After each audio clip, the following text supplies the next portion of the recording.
Hey, Hickok45 here. I'm not becoming a target. I didn't change my role here.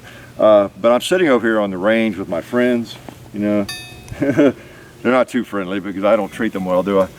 We wanted to show you the steel and some of the hits on the steel. I get a lot of questions about it and what kind of steel we use and what do the bullets do to the steel.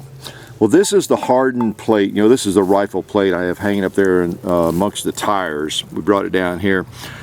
And this is, I guess it's A500 steel. Might be 550. But this is hardened steel. And you can see it does withstand 223, 556, 308, 762 by 39. We shoot this with everything. And what you're looking at is the worst it gets. Okay?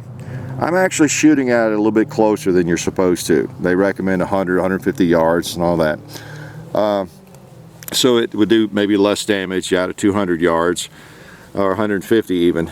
I'm not worried about it. As long as it's safe, if I have to replace it every 2 years, so be it. It's worth it to have it where I want it. But those are the size craters you get. That's the worst.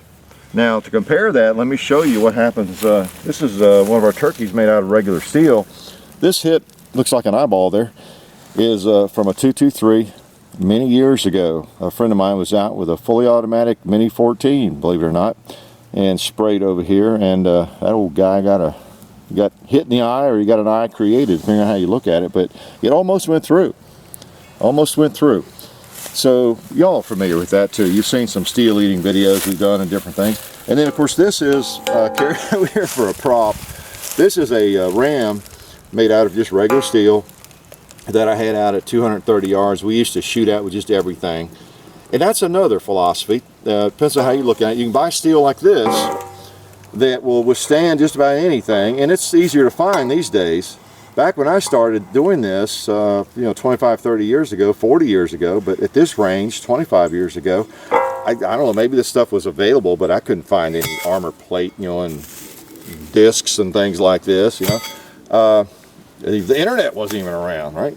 So what I would do, I would just take a ram like this, and or a buffalo, and I would just call it my sacrificial lamb or ram, and put him out there. We'd shoot him with everything. Just make sure we didn't shoot at him from too close.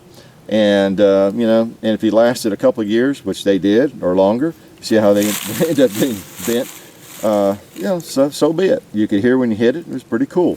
And man, that has hits from everything. You name it, it's hit it. So just wanted to give you an idea of what these different rounds do.